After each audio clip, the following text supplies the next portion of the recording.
The Voyager 1 probe is still exploring interstellar space 45 years after launching, but it has encountered an issue that mystifies the spacecraft's team on Earth. Voyager 1 continues to operate well, despite its advanced age and 14.5 billion mile distance, 23.3 billion kilometers, from Earth.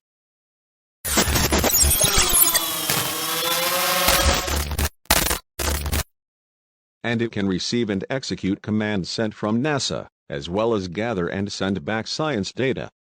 But the readouts from the attitude articulation and control system, which control the spacecraft's orientation in space, don't match up with what Voyager is actually doing.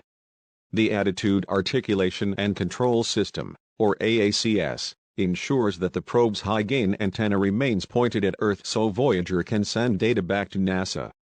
Due to Voyager's interstellar location, it takes like 20 hours and 33 minutes to travel one way, so the call and response of one message between NASA and Voyager takes 2 days.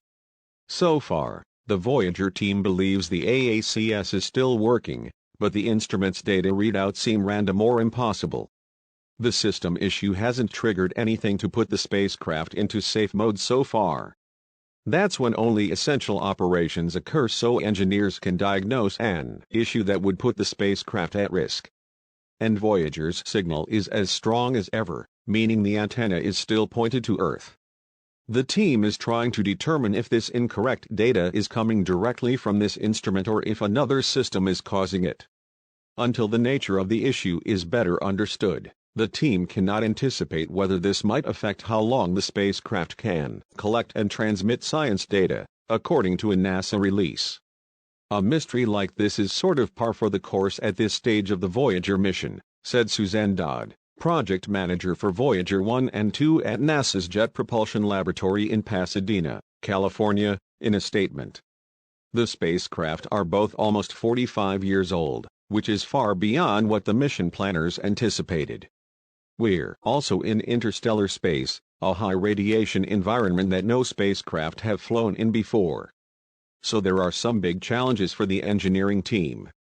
But I think if there's a way to solve this issue with the AACS, our team will find it. If the team doesn't determine the source of the issue, they may just adapt to it, Dodd said.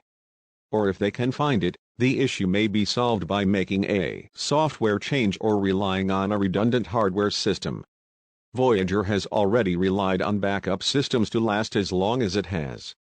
In 2017, the probe fired thrusters that were used during its initial planetary encounters during the 1970s, and they still worked after remaining unused for 37 years. The aging probes produce very little power per year, so subsystems and heaters have been turned off over the years so that critical systems and science instruments can keep operating. Voyager 2, a twin spacecraft, continues to operate well in interstellar space 12.1 billion miles, 19.5 billion kilometers, from Earth. By comparison, Neptune, the farthest planet from Earth, is, at most, only 2.9 billion miles away. Both probes were launched in 1977 and have far exceeded their original purpose to fly by planets. Now, they have become the only two spacecraft to gather data from interstellar space and provide insights about the heliosphere, or the bubble created by the Sun that extends beyond the planets in our solar system.